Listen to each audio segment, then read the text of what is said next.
Greetings, clarophiles and clarophilettes. Yesterday evening I was sort of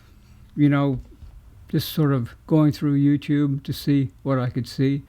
Usually I look at camera videos, video cameras. But this time I accidentally stumbled on my own channel, the Clarinet channel, and I went back to, believe it or not, some videos that were done back in 2008. And one thing stood out to me, because I did a rather poor quality, which is all we had then, out of focus, I could have focused it better, video on how to play double lip. And I thought, well, that needs to be updated. It needs to look better and maybe have better content. And then I looked at the number of people who had watched the video, and it was 28,000. And I thought, there are probably some people interested in learning how to play double lip and learning how to do it correctly. And though I don't think I gave any information that misled anyone, there was a lot that would fall under the category of the sin of omission. I left a lot of stuff out. Some of it I really hadn't thought about precisely enough, and other things I just hadn't quite learned yet. I'm kind of a slow learner when it comes to that. So I've decided to try to give you the vade-mecum, so to speak, of double lip tutorials. And I term it the Reader's Digest version because it puts all the categories that you need in order to learn how to play correctly. It puts them, I think, in a proper order. And it also gives you complete, concise kind of information in outline form. And you may look at the video and you say, this is what he calls the Reader's Digest version, because it's going to be a fairly long video. But when you consider all that has to be said and all that has to be covered, it's kind of the Reader's Digest version. So for better or worse, here it is.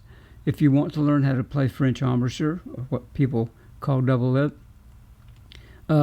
let me recommend that you go through this, and if you have any questions, please don't hesitate to send me a message below. And hey, if you're new to the channel and everything, you see this is strictly a clarinet channel, and we've got years and years of videos of information on the clarinet on everything you can imagine. So please subscribe and peruse through all those videos. If you have any questions that you need answered, write me. And if I don't know the answer, usually I know someone who does know the answer. So please do that. And again, if you're new, welcome. In the meantime, here's your Reader's Digest version of how to play French embouchure.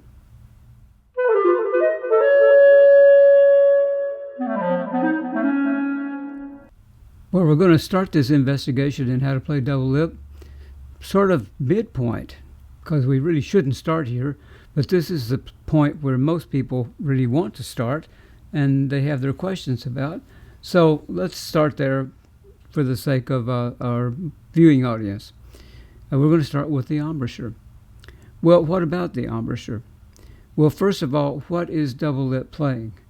Double lip playing is a way of controlling the sound and producing the sound that is an equal pressure system. In other words, you don't have more pressure on the lower lip, like most people who play single lip. They're biters. They put a lot of pressure on the reed and on the mouthpiece wedge. Mostly comes from here, but double lip is not that way. Double lip is a system where there isn't any closure or any clamping. Single lip is kind of like concrete. It's fixed and it clamps down on the reed. Clamps down up on the reed, because it's the jaw that clamps the reed and controls the sound. That is not necessary in double lip playing. There's a caveat to that, however. We'll get to that, okay? But you should know it's an equal pressure thing. So there should be the same pressure on the upper lip as the lower lip. Okay? That's the first thing. The chin is pulled flat, and the corners are pulled back and down. And you create a basic opening, a small opening, where the mouthpiece reed wedge is inserted, okay? And that's the way you begin the sound.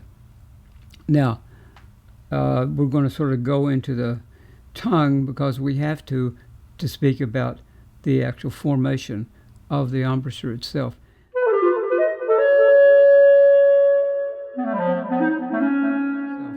The tongue position for playing French embouchure and playing classical clarinet altogether should be high and back. So the middle of the tongue is arched toward the roof of the mouth.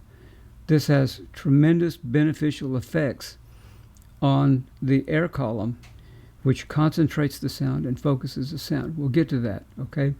But what the tongue also does when you pull the tongue back into the E or position is that it will assist getting the corners back and the jaw flat, all right?